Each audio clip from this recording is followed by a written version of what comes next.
Yeah, we are Vanilla Fudge, and we want to welcome you to Jammin' Java and our buddy, my Hammond brother, Robbie Robinson. Hey everybody, did you know that Robbie calls us his favorite band? And guess what? He's got great taste. Keep on rocking. This is Vinnie Martell and the Vanilla Fudge. Let's go on a piece. Sit back and turn it up and get ready for a jam-packed show. Hey, this is Pete Remy of Vanilla Fudge. Keep it rockin', keep it groovin'. Vanilla Fudge style. Robbie Robinson, yeah. From Litchfield, Illinois, yeah. Enjoy the show.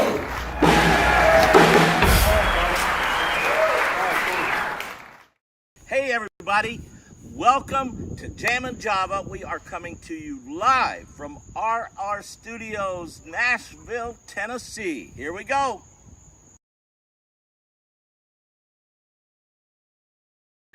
And here we go. Well, hello everybody out there in Jammin' Java land. Oh, what a night we're going to have tonight. And of course I'm wearing my Dodgers gear. Well, I wonder if I have that picture here. Well, first of all, let's go over here. Tonight, you know, if you watched any of our promo stuff, that tonight we are going to pay tribute to one of the greatest composer, producer, songwriters in the history of the music business, in the history of music for that matter. And that, of course, we're going to pay tribute to Brian Wilson, whom we lost this past week. And there have been so many tributes and pictures that just flooding my phone with so much stuff. And we've got a great show for tonight. First of all, let's see who's in the house tonight. We've got George, Music for All Season. Hello to you, George. Thanks for coming on, my buddy from Litchfield. Bob Sneed, yes, rest in peace. Brian Wilson. Hello, Ruth Halliday. Thanks for coming on, Sherry. Anna Samanamu in the house. Hello, Jennifer. Yes, we've got a lot of cool things in store, pictures and videos and stuff. Senior B. Hey, Jammer, Brian Wilson certainly deserves to be in our thoughts and prayers tonight. No question about it. John Tillon, hello. Well, John Tillon, first, and I'm an Easter Coaster. Welcome to the Jammin' Java show. Now you officially will knight you as a jammer. Hello, Larry Visaki from Cleveland. Hello, Chelsea Scott. Put my kids to bed early for this. Happy to be here. Thanks for coming on the show, Chelsea. Anthony J.D. from Youngstown, Ohio, Italian Festival Weekend. Let's see who else is in here. So, well, we've got so much to go. And Doug Orlando, my Hammond brother from Phoenix. Yes. I have a picture. I don't think I can grab it really quickly, but let me see if I can here, if I have. And this is part of the reason that I am wearing this shirt. Not this one. Let's see. Maybe I won't be able to grab it quickly. I won't. So let's. We always start with a word of prayer, and so that it comes from our resident chaplain, and he would be, of course, Pastor Chuck Pearson, and we are going to bring him on to lead us in prayer. Come on in, Pastor Chuck. Thank you, Robbie. Good evening, everyone. I hope you've had a really great day. Yesterday was Trinity Sunday on the liturgical calendar, and the gospel reading was from the Gospel of John, the 8th chapter, verses 48 through 59. Jesus is having what we would call a running battle with the scribes and the Pharisees. They're trying to find fault with him.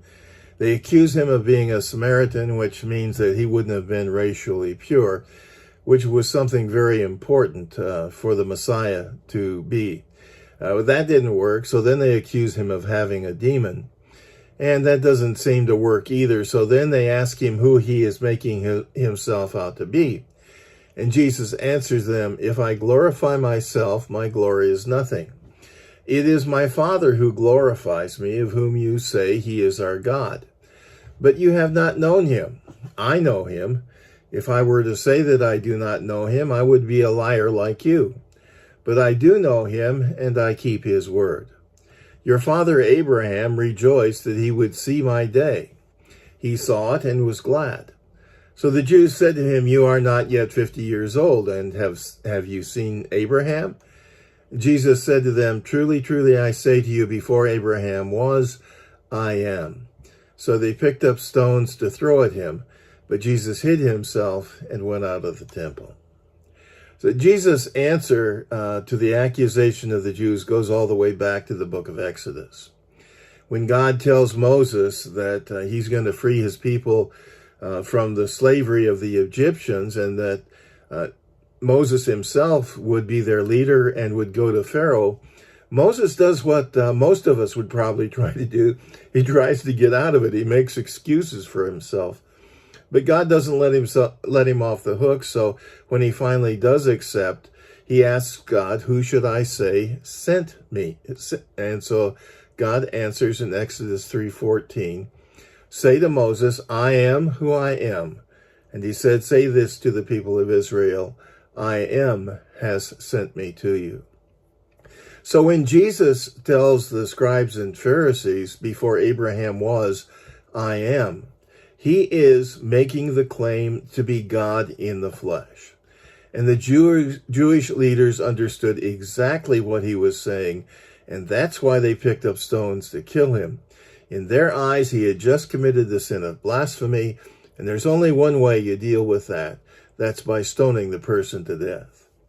So here's the question you and I have to decide for ourselves. Was Jesus who he claimed to be? Now, either he was or he wasn't. Either he was God in the flesh, or he was a liar and a deceiver. And I understand that sounds rather harsh to put it that way, but that's what it boils down to. Even if Jesus was the most loving man who ever lived, or the greatest teacher ever to live, if he was not God with us, God in the flesh, then his life and his death amount to nothing. His death on the cross is meaningless. You and I are still in our sins. Because if he was just another human being, the reality is that he did not fulfill the law of God for us. Even though he was a good man, he wasn't a perfect man. And that's what we need. We need someone perfect to be our substitute in order to redeem us. So either he is or he isn't who he claims to be. If he is who he claims to be, which I believe with all my being, then his death was sufficient to redeem not only me, but you and all mankind. That's the importance of the resurrection as well, because that's the proof that God not only accepted Jesus as his son, but accepted him, and his death is sufficient, and through him, and through faith in him, you and I have been claimed as the children of God and stand perfect before him through the righteousness of Jesus Christ. So either he is or he isn't the great I am. Let's pray. Father in heaven, there's no way we can understand the doctrine of the Trinity, but by your grace and through the ministry of the Holy Spirit, we can believe it. We can't understand how Jesus can be both God and man, and yet again, by the grace of your Holy Spirit, we can believe it because you have created faith in our hearts. Thank you not only for this gift of faith, Heavenly Father, but also for the ways in which you continue to bring us to life and to salvation. Our salvation has nothing to do with what we do, but is completely through you. You've done it all, Father, and we praise and glorify you for it. We ask, Heavenly Father, that you would help us so that everything we do might glorify you. In Jesus' name we pray. Amen. Okay, back to you, Robbie. Have a great evening, everyone. God bless. Well, thank you so much, Pastor, for that good word. Now, I always start with one Christian song at the beginning of the show. Tonight, based on his message, I think a good song is a song that I wrote with Sarah Nimitz, and this is called Works Don't Work.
Amen. Works don't work. Jesus paid it all. Hey, Original Alex, our 17-year-old buddy from Detroit is in the house. And yeah, Shohei on the mound. That's part of the reason why I wore this today. Shohei Ohtani, if anybody who watches this show knows that I am the biggest Dodger fan of all time. And Shohei Ohtani is actually pitching as we speak. So I'm going to have to go watch this. Hello, Jason. Jay from Hammond. Thank you for coming back, brother. Well, let's talk about the amazing Brian Wilson. To me, I have a trinity, if you will, of the great pop songwriter, producer, composers from the 60s. The Mount Rushmore, if you will. And that would be Brian Wilson, Paul McCartney, Bob Gaudio. And there has been so many parallels. Oh gosh, I don't have it. I should have a picture of that. But one of the reasons why I wanted to really get into this today is the very first album that I ever owned was the Beach Boys album. And that was this album right here. It's called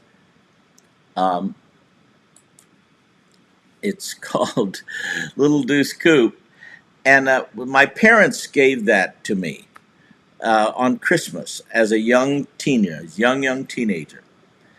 And I was so blessed to have Brian sign this record, and I'm so glad that I got it here a year or two ago. Thanks to my friend Paul von Mertens, who's going to be our guest in a little bit here. And you can see there, Brian, the signature that he did for that album. There's the album, Little Deuce Coupe. And it was one of, and now I've had a lifetime of making music. And in great part to that album, which is the very first album that I've ever owned. And then later to get Brian to sign it, and I got David Marks, who was on that. He's one of the Beach Boys on that album. And then I also got Mike Love to sign it. So, and the other two Beach Boys who are on that record, who I'll never get to sign it, of course, at this stage of the game, are Carl Wilson and Dennis Wilson, who are no longer with us. So there's that CD, and there again is Brian, his signature on there. There's the album on front with the signature of Mike Love. Now, one of my great memories of Brian Wilson is the fact that when we did the record, we did an album in 1984, I believe it. Some of you experts out there can keep me honest on this. 1984, we did a record called East Meets West, the Four Seasons and the Beach Boys. And Brian was on that record with us, and we worked in the studio, and I have this great memory of sitting on the piano bench next to Brian, and as we're working out some of the music. And it's definitely one of the highlights of my career, the fact that the great Brian Wilson, well, those guys, and it was actually a record that did not really do as well as any of us had hoped. But it is a great record. Go check it out. I can't really play it now due to all the copyright concerns. But it's called East Meets West, the Four Seasons, and the Beach Boys. And it's a great, great record. I encourage you to check it out. So one of the things I want to I want to move on by playing some of Brian Wilson's private or his live shows. And this is with Brian Wilson's band. And this is, well, I think I don't need to describe it. Check this out. Brian Wilson and his band. This is the first I ever wrote.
How cool is that? The very first song that Brian ever wrote. Well, I was mentioning that, and in the band on that, not only in the band, but the music director of that concert was my friend, one of the most talented guys around, and his name is Paul von Mertens, and we are gonna, well, I'm not gonna introduce him. Let's introduce him like this. Check it out. He plays, look at that, saxophones, clarinets, flutes, harmonicas. We call him the man with all the toys. He's from Chicago, Illinois. He's our musical director. He's Paul von Mertens. All right, everybody, welcome Mr. Paul von Mertens. Hey, Paul, how you doing? I'm good, thank you very much. I'm sure this has been a tough. Here, let me get this over here. I'm sure this has been a really hard week for you, brother. Yeah, it's complicated, it's difficult, and it also brings up a lot of happy memories and great experiences that I've had with Brian and with the band. So yeah, it's been very full, that's for sure, very emotional, and but a lot of good memories, I must say. How long were you his music director? From about I guess it would have been about 2007. I joined the band at the beginning in '99, Oh, and then I kind of transitioned into the role of music director after a number of years. So yeah. well, one thing I can testify is a music director has a rapport, develops a relationship with an artist that is unique of any other relationship that they might have with any other musician, because you really connect from your heart, from your head, and musically. You get into it. Can you share with the audience any of that connection you had with the genius who was Brian Wilson? Well, I guess it starts with my love and respect for Brian and for his music, and I have seen myself as a facilitator, just Mm, someone who can help bring Brian's ideas to life, from simple things like what the set list is going to be for the night, sure. um, what time is sound check, when are we going to get there, like all that kind of stuff Yeah. that everybody needs to know, all the logistical stuff that makes people feel comfortable. And then Brian can talk about the music if he wants to add songs or take songs out. Um, then I'm there to transmit that information to the band, to get the band ready if need be, if there's something that we haven't played in a while or that needs to be rehearsed and brought up to speed. Um, so that's what it looks like mostly day to day. And you, of course, worked with him in so many different contexts. Not only on the road, you worked with him in the studio. Was he different on the road? Was he different as a performer than he was in the studio? Um,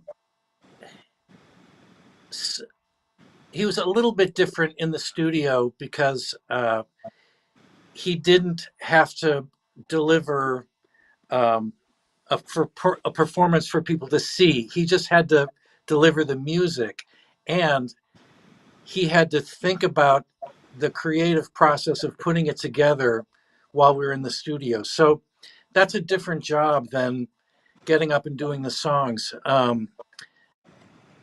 In the studio, uh, he usually worked with the whole rhythm section playing together live, Mm-hmm. which is not common, as you know, these days. Yeah. But so he was old school in that way. He would, uh, the band would start kind of poking their way through a song, and then he would punch it into shape and suggest places for people to change their part or to drop out or um, to play in a higher octave. So the music would kind of take shape, and he would stir the pot. And the band also felt free to contribute their own ideas, and Brian would either say, yes, keep doing that, or no, I don't like it. So that's the difference between working in the studio and performing on stage. Performing is recreating what has already been more or less perfected. Yeah. In the studio, it's making the soup, it's putting it all together. And that's, of course, part of his genius was making the soup, wasn't it? Yeah, absolutely. Sometimes he would direct one of the musicians to do something that seemed counterintuitive or didn't make sense. Yeah. He'd tell the drummer, don't play any cymbals at all, or else lay out here or only play on the toms. And often our wonderful drummer in the band would say, really? Right. Yeah. And he'd go, yeah, do it. And then, of course, it would be just the thing that the song needed. So, yeah. Amazing. I have some pictures here. Let me see if I can go to these pictures. Okay, good. Oh, that's one reason why I'm wearing my jersey tonight in honor of. By the way, Shohei Ohtani is literally pitching as we speak, right? And that's number 17, Shohei Ohtani. Another genius. Yeah, another one. Yes. How about it? Yeah, Brian loved watching baseball. And was he a Dodger fan? You got to tell me and tell the world.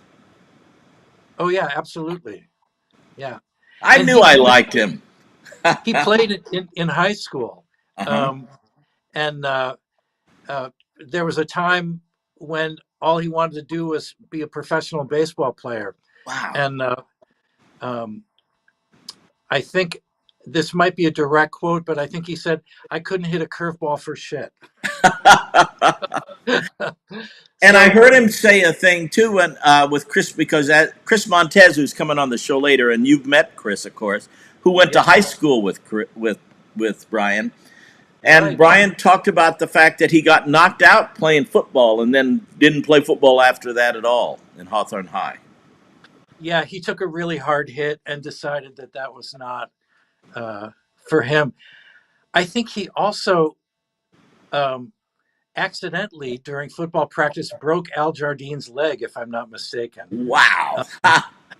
Because met years and years later, sometimes when we were on tour, Brian out of the blue would say to Al, I'm sorry I broke your leg. I'm really sorry I broke your leg. That's funny. Now, there are a couple questions coming in. Here's from Senior B, who asks, I have heard that he could hear it all in his head before anyone played it. Can you comment on that? Yeah, I've witnessed it. In fact, while we were on tour, I remember we were in Belgium on the Smile tour, and I came onto the bus and I didn't see Brian anywhere, and but I knew that he was on the bus, so I called out and said, "Hey, are you here?" And he was laying in one of the lower bunks with the curtain drawn, and he said, "I'm arranging a song for rehearsal today." Wow. I'm arranging it in my head. So he would on those moments that we always looked forward to, when he would come to soundcheck with an idea and just start singing parts for everyone to play. I love it. Here's another picture, and this is, of course, the great bass player Carol Kay, who not only played on a bunch of the Beach Boys records, but also played on Chris Montez records. But any comments about her? I never had the pleasure of meeting Carol. I mean, I might have met her briefly backstage at a show, but she's a great example of what I was talking about before, where the song would start taking shape within the band. Sometimes players would contribute an idea and Brian would give it the thumbs up or thumbs down, and Carol definitely contributed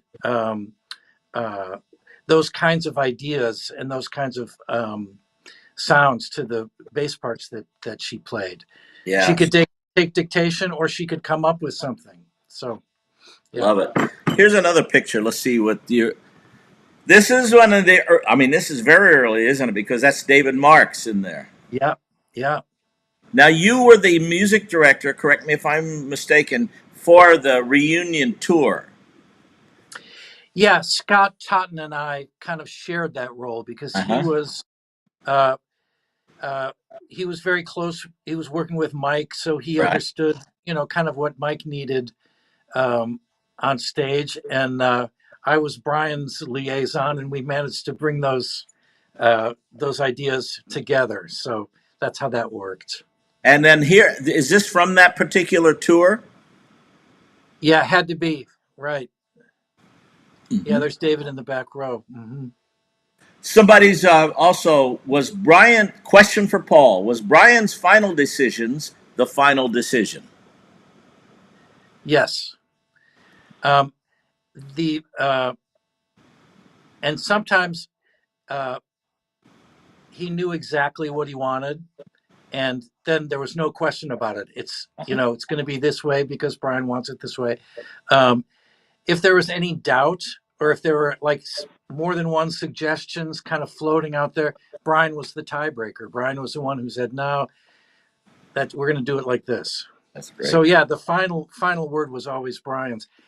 And the thing about playing in the band and working with Brian is you had to get out of the way so that he could make his ideas known, because he's not a naturally assertive person in a group unless he feels really strongly about something.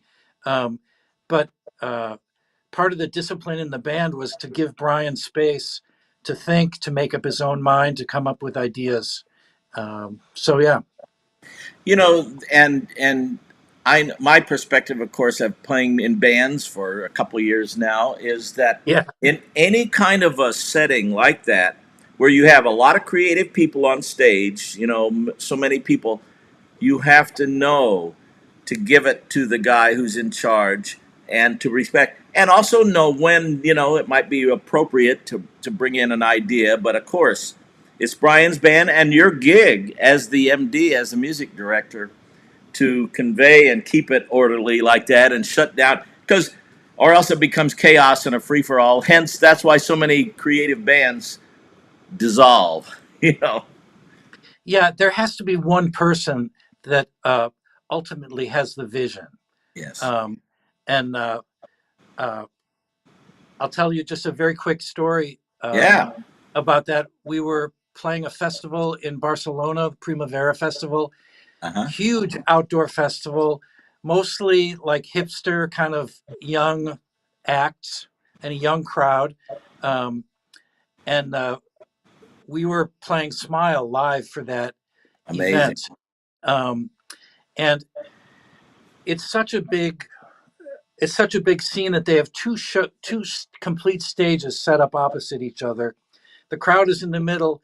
One band plays, and then while they're readying the other stage. So when one band finishes, everyone just turns around, and suddenly the back row is the front row, and the other act begins. Very cool.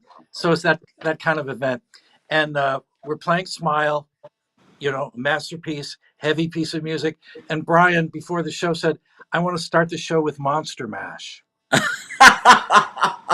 And like half the band freaked out. For me, like those moments when Brian does something that's so completely unexpected, that's kind of the gold, really, I love it. Yes. So we talked it over in the band. We had been playing it occasionally on stage anyway, so we had it down. But we, in the band, before we went out, to ease the nerves of the people who were uncomfortable about it, we all agreed we're going to kill it. Like, we're going to play it like not campy. It's not funny. We're going to like open the set and nail it with Monster Mash. I love it. And we did. And the response from the crowd was amazing. And then we played the rest of our set. We did Smile. It was a beautiful day. We finished our set. The audience turned around to face the Arctic Monkeys, which are a band from England, who were still hot, but they were very hot at the time. And their lead singer said, hey, Brian Wilson just played Monster Mash. How cool is that? To like 30,000 people. How cool is that? Ultimately cool. So, I have a clip. I have another clip I want to play of you guys performing live. Let me go to that, and then we'll come back in a minute. Okay.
Man, you guys sounded fantastic. Bravo. Thank you. That was that particular time on the tour. I remember that show. It was Halloween Wow. in Switzerland, and but we had been playing a lot, and we just felt. I remember that day. Everybody was totally exhausted from travel, and then when we started playing, it just took off. So that's the healing power of music for sure. Oh, amazing. And one of the things I love, you're playing reeds on that. The Barry sax, he really seemed to have a thing for saxophone in his music. And I guess Jim Horn must have been the guy who played on a lot of those records. Is that accurate? Do you know? Jim Horn did, and also Steve. I forget his last name right now. But there was another well-known and very busy saxophone player who did quite a bit of the playing. I'll think of it in a minute. But now, when he was in, and I've seen some of those classic pictures of Brian in the studio. Well, there's one picture, but that's let's see if I don't have it right now. But those when he's directing, sitting over the console and directing. I just love those things. Those black and white films from the early sessions where he's maybe 21 or 22, just commanding the best musicians in LA. I know, isn't it amazing? Yeah, it is amazing. So he definitely had that. I mean, genius. We throw that moniker around a lot in our business, but he definitely is one of the geniuses in the business. And again, I equate him so much along the lines of not only Paul McCartney, but of course the guy that I know so well, Bob Gaudio, because Bob Gaudio and Brian Wilson were both the sound of their particular acts, the Four Seasons and the Beach Boys, who both, interestingly enough, and I guess the audience might know this, the primary vocal model for both of the groups were the Four Freshmen. Did he talk to you about the Four Freshmen at all? Oh, he talked about them a lot. And he listened to their music. Sometimes on the bus, he listened to a lot of oldies, including Four Freshmen and other vocal like doo-wop bands. He loved that stuff. And and he had the ears to hear the sophistication of beyond just the doo-wop stuff, but the Four Freshmen with those complex 4-part jazz harmonies, didn't he? Right. He learned. There's a Four Freshmen song called "Their Hearts Were Full of Spring." Beautiful, incredibly chromatic, complex piece of music for four voices, and he learned it off the record, like listening to his parents' home stereo, dropping the needle as every musician has done to catch the nuance. And then he taught his brothers all of the parts. Did they have? Well, did you ever work with Carl? I'm assuming you did not.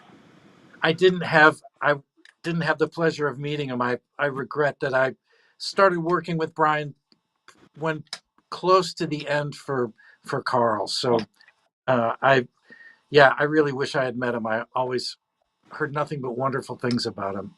You are one of the few musicians on the planet who have worked with both Brian Wilson and the Beach Boys and Frankie Valli and the Four Seasons, because we've had the pleasure of having you in our horn section a number of times.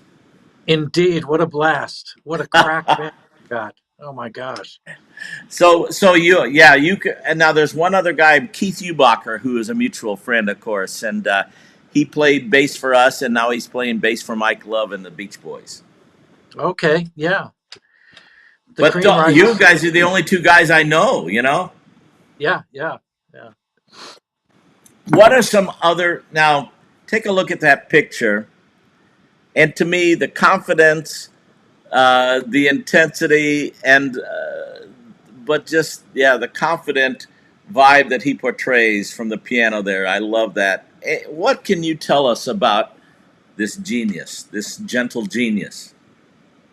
Well, you know, as a performer, when I see that photo, um, I know that Brian appreciated the um, the response that he got from the audience and the love that he got from the audience for him and for the music, and it really mattered to him that he give that back in some way, you know, to give that energy back. So, like, I see him in that photo and saw him many times, like, make eye contact with people, give them a thumbs up, give them a smile. And I know at the same time, it was not always easy for him to go on stage because he did have, you know, he struggled with anxiety and with, you know, clinically, I don't know what you would call it, but, uh, you know, he suffered from a mental illness, and sometimes it was difficult for him to do things that the rest of us do without a problem. So, like, I see a really strong person showing his love and appreciation to the audience, no matter what's going on in his mind or what he's thinking. He he never missed a show, Robbie, the entire I time. love it, 21 man. years I love I it, man. worked him. He never missed a show. And he would always say, let's play for each other, which is the other thing that I kind of take from him. I think about that every time I do a gig. I think about my bandmates and about playing music and delivering it to the audience. So, We have a mutual friend who's watching right now, Lester Merrill, says, loving the show tonight. Bonnie worked briefly with Paul in Chicago, Bonnie Eisel, you know. oh, yes. Oh, how great. Well, give them both my best regards. Yeah, Those are great Lester's. times in Chicago playing in clubs. And we we had a big band called the Sergeant Bilko Big Band that Ah, was um, just, I mean, it was a band, everybody was in it for kicks because it was such a large band and we were playing in, you know, small clubs on Lincoln Avenue, but we had so much fun and there was so much great music going down. So yeah, good memories of Bonnie and the band. well, listen, my friend, I so appreciate you coming on. I was even hesitant to call you because I knew that emotionally this must be a tough week for you. I know you've been blessed to have worked with him for so many years. Um, and now he's played his last show, sad to say. Any Yeah. more thoughts about Brian you want to share with the audience or with the world? Well, first of all, I'm glad to be here and I'm glad uh, to talk about what a beautiful person Brian was. I mean, he stays alive in me every time that I think about him. And uh, I will say one other thing about Brian that made a big impression on me. Uh, Early on in the band, we were touring, and I wanted to try and stay a little bit healthy. So I was swimming or trying to swim, you know, like whenever I could get to a pool or a YMCA or a hotel pool. And I told Brian, hey, I'm doing this, like, I'm kind of doing an exercise regimen and I'm trying to swim every day. And I asked him if he had a regimen. And he said, kind of softly, he goes, yeah, keeping love alive, I love it. keeping love alive. I love it. Yeah, That's a that was great Brian. thought. I have a video of the closing song of that particular show that you were doing, which was Love and Mercy, and that was very profound. I'm going to play it towards the end of the show tonight. Can you talk about that song? I mean, to me, that's a quintessential Brian song from the emotional point of view. I mean, it's a very pretty piece of music, Mm-hmm. and it's not complex because I think that Brian was feeling very emotional, and he wrote very sincere lyrics about his uh, his wish that everyone should experience love and mercy in their lives. And it doesn't take a lot of fancy chords to do that. Um, and to me, that's part of what is so moving about the song. It's beautifully simple. It's a wonderful sentiment, just perfectly stated in a natural way. So, yeah. Well, my friend, my sympathies go out to you and to all of Brian's friends, his family. And Thank thanks so much for sharing some of this. You have one of the very unique relationships with the great rest in peace now, of course, Brian Wilson. Yeah, it's been a great blessing. I'm very grateful. Thank you for having me on, Robbie, and I hope to see you down the road sometime soon. Yeah, we've got to do some more stuff together, my friend. Right on. Love it, brother. Thanks so much. All right, everybody, Okay. Mr. Paul von Mertens, everybody. All right. Take good care. See you, man.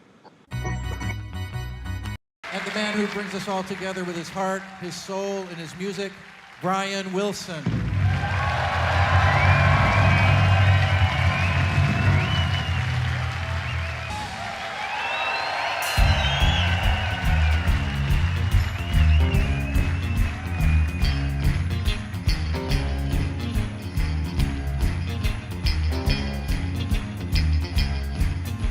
But since you put me down, I've been out to it in my head.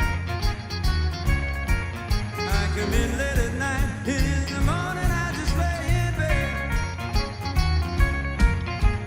Run, you look so fine. No, it wouldn't take much time for you to help me run, help me get her out of my heart. 1, 2, 3, go! Help me run, help me run.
Oh, yeah. Oops.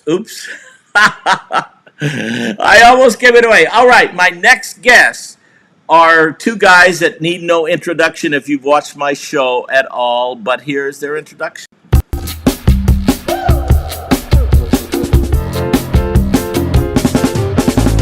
Beach Boys, we're talking Beach Boys, Beach Boys, we're talking Beach Boys, Beach Boys, we're talking Beach Boys, Beach Boys, we're talking Beach Boys, Beach Boys, we're talking Beach Boys, Beach, woo. Together for Matt and Greg Coffey, the Beach Boys Talk Guys, coming out of retirement. Coming out of something, Robbie. I tell you what, having a 5-month-old is killing me. I'm dying over here. Your world, Greg, has changed forever, hasn't it? It certainly has, and it's all positives. But, man, thank you so much for having us, Robbie. What an honor to be back with you. Well, I figured we had to have you guys on here. Here, let me go over here and see if this is a better picture. That's a little better, maybe.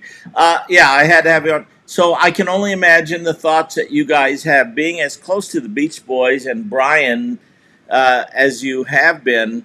Who wants to go first and share your thoughts on the passing of Brian Wilson? Go ahead, Matt.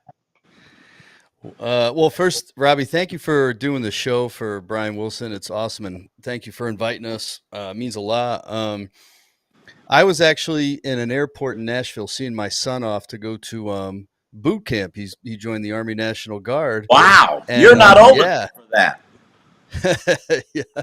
And I didn't have, I wasn't really on my phone. And then I get my phone and there's like 18, 20 text messages and they're all saying like, "Are you okay? Sorry." And I'm like, "What?" So I had to open one up and then it said Brian Wilson had passed. And it kind of took me for a shock a little bit. I know he was older and retired but you didn't hear anything about him not doing well. So it took me a couple of days just to think about it and process it. And like, Greg and I met him very like fans do, a meet and greet kind of thing, shake his hand, whatever. But the music that he left, when my upbringing, listening to it and the just the happiness it's brought me and the different moods he has music, it really was something else. So the only other thing I'll say is, Darian Sahanaja, who's in his band, wrote this op-ed and he talked about how, he was sad, but he was also kind of relieved because he said, Brian, every day it was like just a struggle for him to find peace with his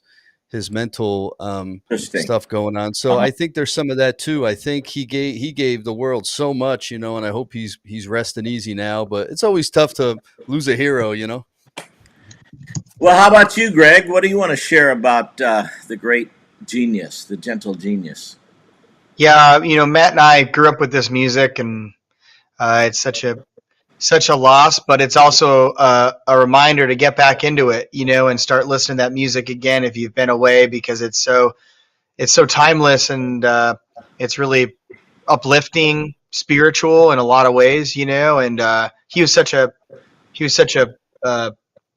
authentic person. If you watch a lot of his interviews, you never felt like you weren't getting something that is completely unfiltered in him, and sometimes it was really funny. Sometimes it was really sad, cause you're getting pure, just a person that's not trying to put on in any other way. And so that was something I always admired about Brian and it came through in his music. It's completely unfiltered, Pet Sounds is a great example of that, or some of his really early tunes like Surfer Girl. It's a simple subject matter like surfing, but it has some depth. And, I'll always appreciate that about Brian's music. It timeless, and really spiritual for me. And it's our condolences to his family, all of his family and friends, and of course all the fans out there. We're sad, but I'm also incredibly grateful to have gotten to be a fan. It's like, how cool is it that of all the musicians I could have fallen in love with,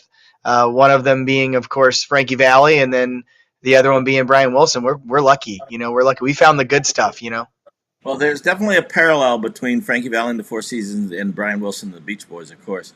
Let's play one of their songs. This is another clip from that great band. I mean, weren't they a great band? Killer band. They're all great. So this is Barbaran. Here it goes.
That band is kicking it, aren't they?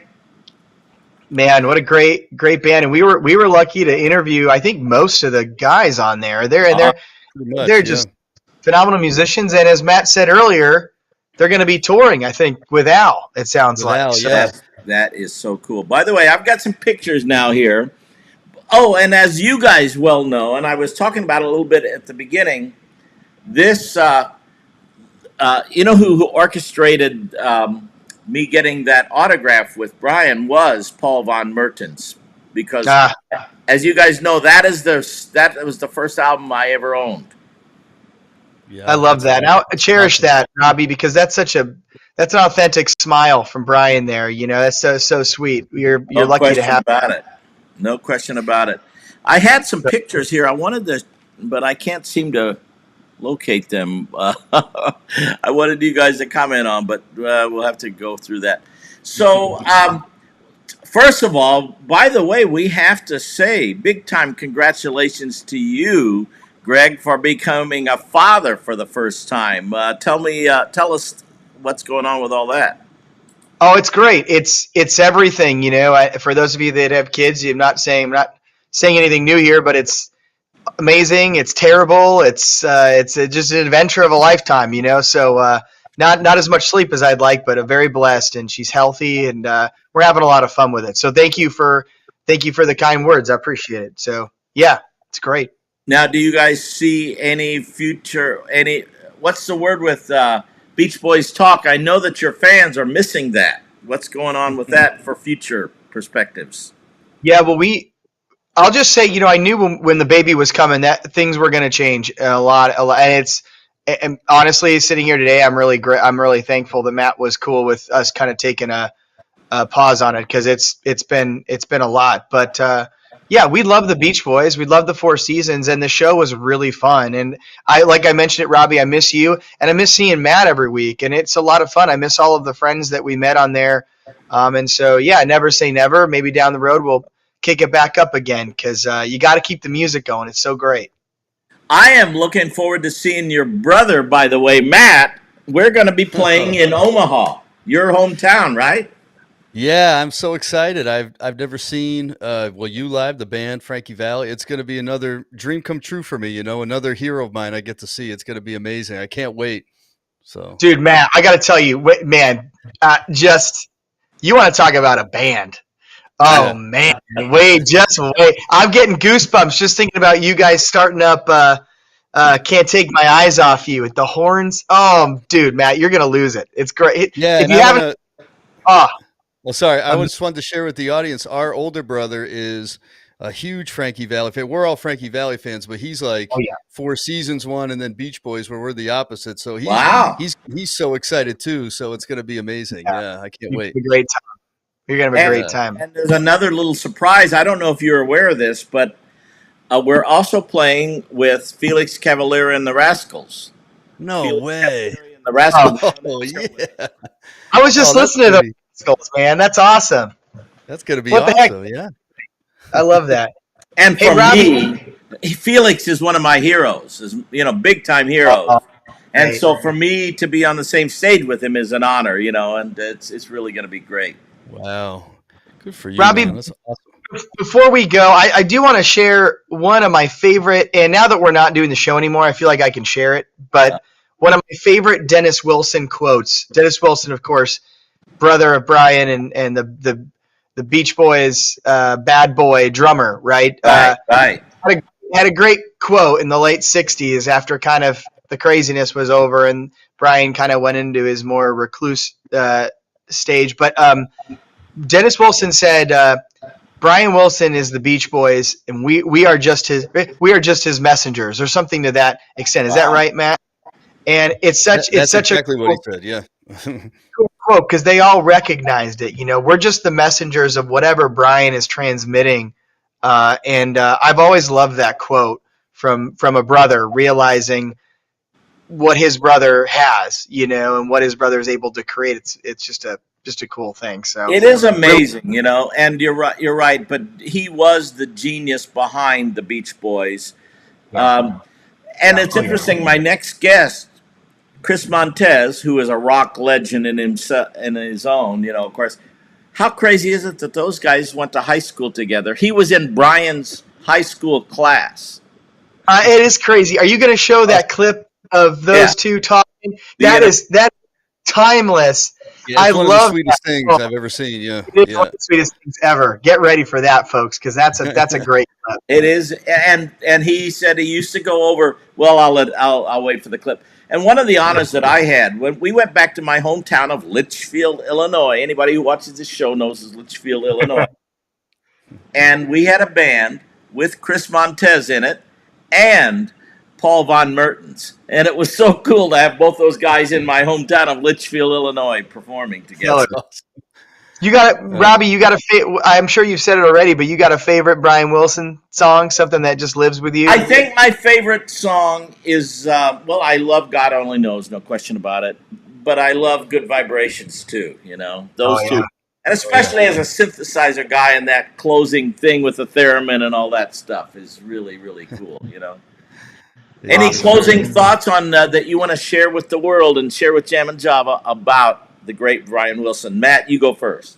Yeah, I would just like to say, Brian Wilson's legacy to me is going to be that of timeless music. It's, not just top 40 radio stuff that goes away with time. People are going to be listening to stuff in a long time. And one of the things I noticed in some of the articles about him since he's passed is they talk about pet sounds and smile. And those are so brilliant. They really are. But the thing is, there is so much more with Brian Wilson, and like Greg said, and with the Beach Boys. But he had, it kind of culminated with Pet Sounds and Smile, but he has so many beautiful songs on the earlier albums and some on the later. It's really worth getting into because when he doesn't do anything by accident, even in the quirky songs, everything he writes, kind of like Paul von Mertens was saying, it's really honest. And Greg said that too. It's really honest, no matter it is honest, matter whatever. Yeah.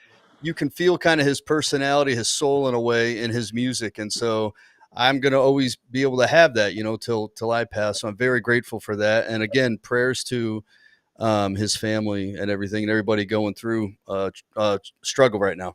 Yeah. How about you, Mr. Greg? Man, I can't speak as eloquently as my educated brother here, but I'll just say, rest in peace to one of the greatest to ever do it. And my brother and I are both so grateful that we got to grow up with his music. What else can you ask for as a human to get to share the earth with somebody who creates just dynamite, absolute dynamite? So we're lucky. As Matt said, condolences and prayers to his entire family, and long live Brian Wilson. Amen. Well, he will live with us long time to come in his music and his legacy, of course. I think so. Hey, and long live Robbie Robinson. All right. Long live. That's right. That's right. Well, God bless each one of you guys. Thanks for coming on the show. We're going to have a little fun with Brian Wilson here right now. Here we go. Thank you, Robbie.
Hey, those guys are rocking. Now, my next guest, I'm not going to introduce to you. I'm just going to let the video introduce this guy. So check it out, everybody.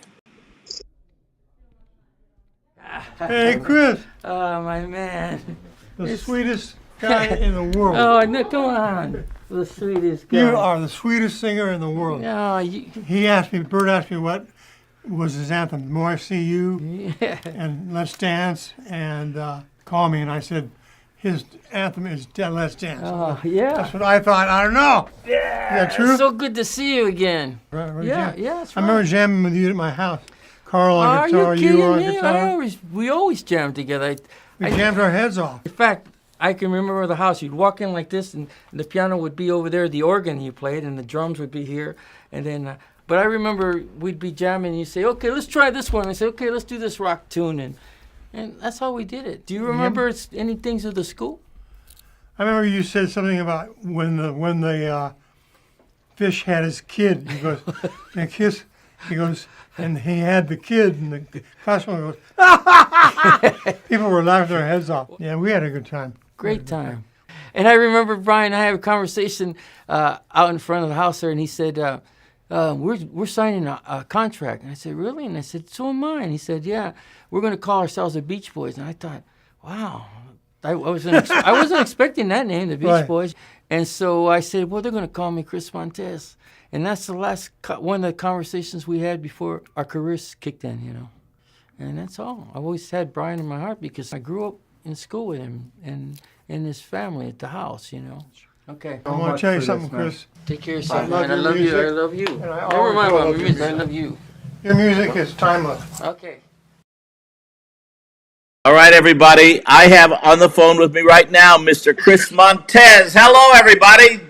Hello, everybody. Hey, Chris, that clip is fantastic, brother. That brings back memories. It's unbelievable that we went through those transactions, and I spent a lot of time hanging out with him and had him in my class, a couple classes, you know. And, well, what was going through your mind when you heard that he had passed away? Oh, I was hurting. I get a phone call, I turn my phone on, and there's his face, and I said, oh, my God, Brian Wilson just passed. And I said, it hurts, you know. It's just, you never think someone is close to, you know, family. It's like family. And all of a sudden, boom, 1 second, he's gone, you know. But I know he's with the Lord, and the Lord's taking care of him, and he's with his brothers. That's wonderful. Amen, brother. I love that.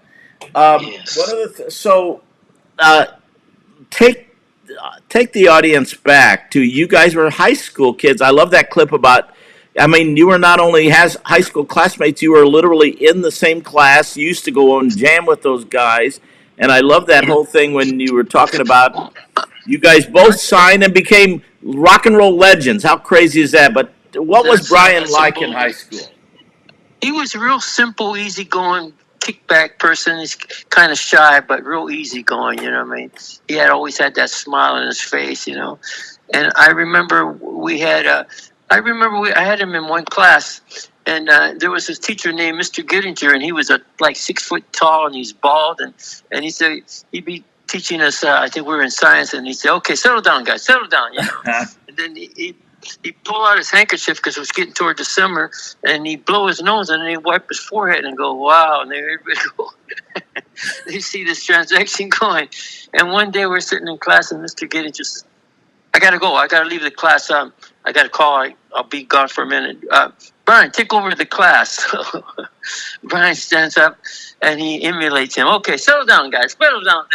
And then and he starts carrying like Mr. Gittinger, and then he blows. He artificially like pulled out a handkerchief, blew his nose, and wiped his forehead, and that was it. We were all laughing. And at that time, Mr. Gittinger walked into class, and we all settled down. But it was a funny scene. So Brian was a jokester. Oh, yeah, he was a jokester. He's a mellow jokester, and just as real as he can be. As real as you can be, you know. Yeah. I've got some old pictures here. I'm going to go through some of these pictures here. Let me see. Here's a picture of Brian at his Hawthorne house. He looks like he might be 18 or 19. and he's washing his car. Wow. Take the audience back. You were there at that house. You jammed with those guys. I used to at that go house. in there. Yeah, I'd go over there, and Brian and guys be waiting for me, and Carl was on bass, and Dennis on drums, and Brian would be sitting at the come on in, Chris, and Mr. Wilson would say, come on in, Chris, and and he'd go away, and we get up and start playing and jamming together, and it was wonderful. It was just what can I say? Those memories will never leave, and then David Marks came in later, but he was a younger kid, and he'd come in, watch us, and then he'd leave. But it was memorable. It was just memorable. How old were you when you first met Brian Wilson? Was it high school or was it early? Yeah, it was in high school. Yeah, about sophomore year. I've got some pictures they're black and white pictures. I guess the world was in black and white in those days, but of those guys playing out in front of that. It looks like a stucco house. Yeah. It wasn't a big mansion, that's for sure. No, it was a small house. It's sort of the same kind.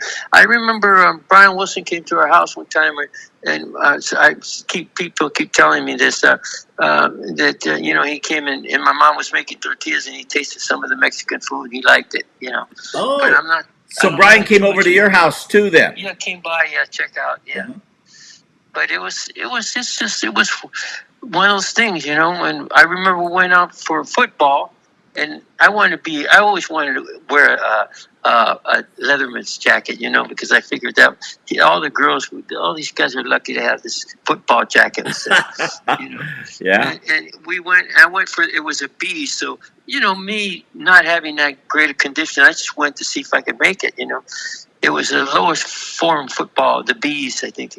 And I went out and run, and I didn't make it. And Brian, I think he got smacked or something, but that was it. He didn't want to do it anymore. But I think he would have been a good quarterback, but I don't think that was his best interest. Well, I think he did okay in the music field. Maybe that was his calling. Oh, I know that was his calling. And I remember we had what do you call that in high school when you have a day off and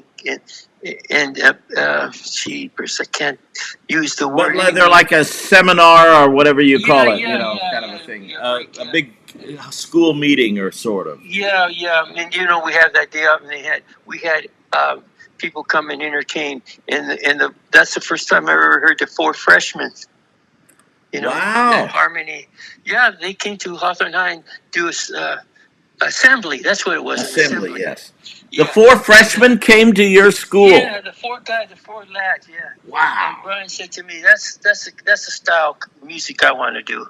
I remember him saying that, just standing there, and I thought, well, it's pretty hip. But I thought it was pretty square, but it was real harmonically. It was good, And they did their thing, and that's where it all evolved. I believe. Yeah. Amazing. Well, you have done pretty well for yourself. For the audience, if you're not aware, Chris Montez was my featured guest a couple weeks ago, and we had some great stuff. Plus, last week I played that clip of you singing with Paul Schaefer. Oh, yeah. That was an honor to play with such legendary, musical directors. But it's the same category as when I play with you. We've done a couple shows at last concert, and I'm honored to have you be my musical director. I'm honored to have to make music with you, my friend, and so cool. Thanks for coming on, sharing a little bit about Brian Wilson, brother.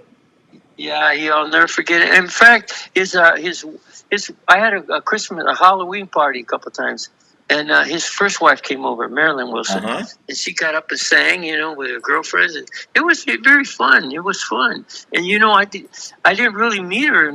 I invited a friend of mine who was a friend of theirs, and they brought her. She came, and I thought, and then once she got into it, she came a second time. She liked it so much. Well, I remember jamming with her. They had a band called the Honeys, right? Yes, right, the Honeys, yeah. So it's phenomenal, all the people you meet, through music, and then the greatest thing is when you see people that when you were in high school, and then next thing you're on the stage with them. They're a few years older than you, but it's phenomenal.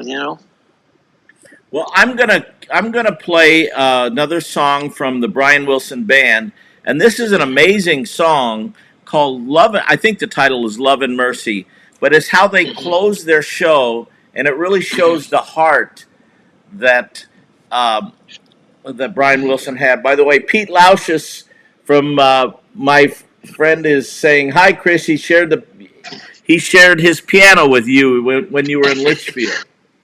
Yeah. Thank you. Yeah, I've been fortunate. The Lord's given me a great path, and all I can do is share my love and I'm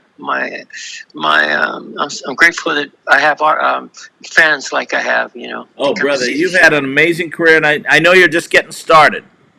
Okay, thank you. All right, everybody, let's put a nice virtual round of applause for my friend, the incredible rock legend, Mr. Chris Montez, everybody. Thanks, Chris.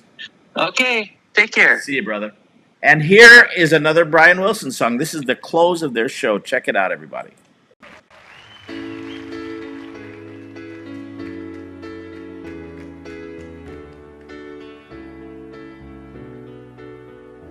I was sitting in this silly movie with my hands on my chin.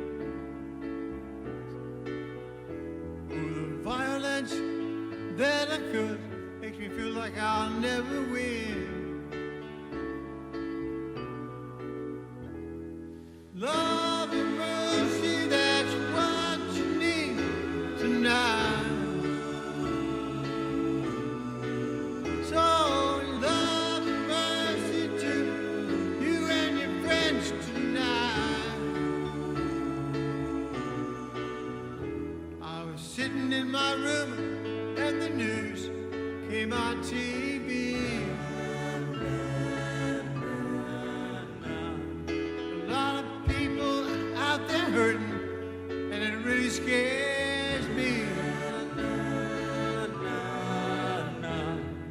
Love and mercy, that's what you need tonight. So love and mercy to you and your friends tonight. Love and mercy tonight.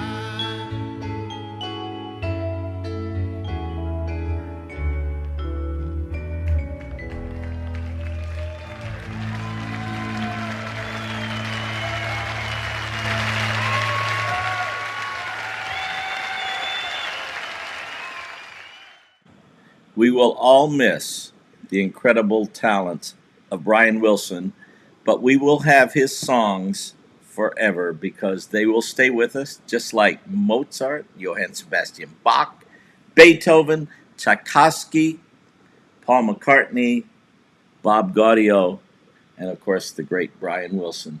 That is such a great closing song that they did. I so appreciate you, each one of you coming on the show. I had a couple pictures I had just gotten from Litchfield. I'm going to put this up here, see if I can bring it into the show real quick here. Let's see here. Well, right here.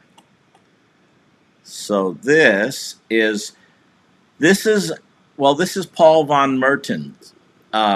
When we were doing that show in Litchfield, that was our horn section, left to right. That's John, Dr. John, trombone player, and Harry Kim on trumpet, and Paul from Harry Kim, by the way, from Phil Collins' band, and Paul von Merren is in the saxophone section there. And then we also, here's a picture of this band. By the way, pretty good band, if I do say so myself, that we had in my hometown of Litchfield. Let's see here. Close this. So this is the band, left to right. Let's see if I can get all the names straight. Oh, and there's Carol. That's, of course, Andrea Hammond, one of my great collaborators. And, of course, that is the great guitar player, Basil Fung. There's Chris Montez. There's Craig Pilo behind, and then it's Carol Sneed, who is John Sneed's husband, and she is the president of the Litchfield Museum and Route 66 Welcome. And there's John Sneed right there. There's Dr. John in the back there. Sarah Nimitz right next to him. There's Paul von Merren, Steve March Torme, and me. I don't see my brother Rex in there. So he was there, though. So we had a great band, and it was kind of cool that we had Paul von Mertens and Chris Montez both at that Litchfield concert. I thought a nice song that I could close with was this song based, well, you all know this song, and this is Olivia Lyon Barker singing it. It's called, and I think it kind of is in keeping with the thought in Brian Wilson's last song. Again, my prayers, my sympathies go out to his family, his friends, and all of his fans who are going to miss Brian so much. But his music definitely will live on. But this is called Let There Be Peace on Earth. Check it out.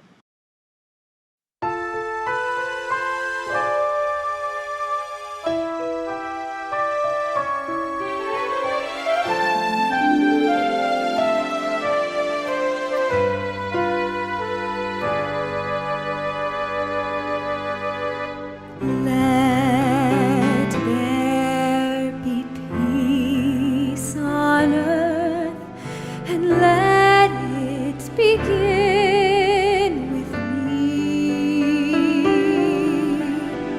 Let there be peace on earth, the peace that was meant to be.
Well, let that be our prayer tonight to end the show here. Thanks again for watching. For those of you who are new, and I see a bunch of new faces and names up here, so we are here every Monday night, 7 o'clock California time for 90 minutes or thereabouts. Come in. We have all kinds of neat musical adventures. Thanks for joining me tonight. May God bless each and every one of you. I will see you all next Monday. 7 o'clock California time. Be there, be square, and come and join us with the Jammers. Good night, y'all.